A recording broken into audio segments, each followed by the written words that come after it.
এখানে হচ্ছে জাতীয় নাগরিক পার্টি এনসিপির পক্ষ থেকে, যুবশক্তির পক্ষ থেকে এবং আমাদের গণতান্ত্রিক ছাত্র সংসদের পক্ষ থেকে এই জায়গাতে প্রতিনিধিরা এসেছিলেন, যারা রূপনগর থানা এবং আশেপাশের থানায় থাকেন। তারা এখানে যে অগ্নিকাণ্ড, এর পরবর্তীতে অনেকগুলো লাশের কথা আমরা জানতে পারি। আমরা আমাদের সাধ্যমতো সহযোগিতা করবার চেষ্টা করেছি এবং হেল্প ডেস্ক খোলা হচ্ছে এনসিপির পক্ষ থেকে। যারা নিহত হয়েছেন তাদের প্রকৃত সংখ্যা যাতে জানানো হয় এবং আমাদের কথা হচ্ছে যে যারা এই যে এরকম একটা আবাসিক এলাকার মধ্যে আপনার এরকম কারখানা স্থাপন, যেটা জীবন বিনাশকারী, সেই ব্যাপারে সরকারের দৃষ্টি আকর্ষণ করব যে এরকম কারখানা থাকা উচিত না।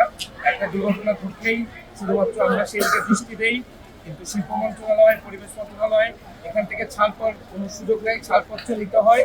কাজে এটা কিভাবে করে ঘটলো এবং এই জায়গাতে কারখানা কিভাবে করে আছে সেই দিক দৃষ্টি দেওয়ার জন্য সরকারের কাছে দাবি জানাবো এবং পর্যাপ্ত ক্ষতিপূরণ যাতে দেওয়া হয় এবং যারা জীবিত তাদের যাতে সুচিকিৎসার ব্যবস্থা করা হয়।